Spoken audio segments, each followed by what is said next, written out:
Hello guys, this is lesson 12 of learning how to script on Roblox Studio. Change of plans. I'll be going more in depth with for loops in lesson 13 instead. Today, we're going to go over the different use cases for tables and also learn about something called key value pairs.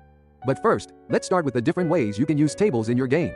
Tables are great for keeping your code clean and organized. One big use is storing a list of items. For example, if your game has tools like a sword, hammer, and slingshot, you can put them all in one table instead of making a new variable for each one. You can also use tables to store player info, like their name, points, and level, all in one place. This makes it easy to check or update their stats later. Tables are useful for things like spawn points too. You can store different locations, like near a tree, in a cave, or on a mountain, and randomly pick one when the player joins. They're also great for enemies. You can store the name, health, and damage of each enemy, and use the table to spawn them with the right settings. And finally, you can use tables to track level progress, like storing true or false to show which levels the player has finished. So overall, tables help you keep track of lots of game data in one place, making your scripting easier and more organized. Now let's talk about something called key value pairs in tables. Normally, when you create a table, each item has a number called an index, like 1 for the first item, 2 for the second, and so on. But with key value pairs, you can use custom names instead of just numbers. Think of it like giving a label to each piece of information.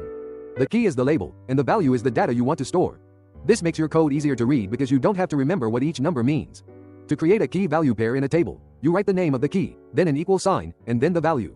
If the key has spaces, special characters, or starts with a number, then you must use square brackets with quotation marks around the key. This tells Lua to treat it properly. To get or print a value from a key, you write the table name, then open square brackets, then the key in quotation marks, and then close the square brackets. If the key is a simple word without spaces or symbols, and it doesn't start with a number, you can also use dot notation, like table.name, and you don't need the quotation marks or square brackets. But if the key has spaces, special characters, or starts with a number, you must use the square brackets with quotation marks. Using this in a print statement will show you the value stored at that key. That's pretty much it for lesson 12. Make sure to practice and try creating your own mini project so you can get real experience with scripting. Just watching my videos isn't enough.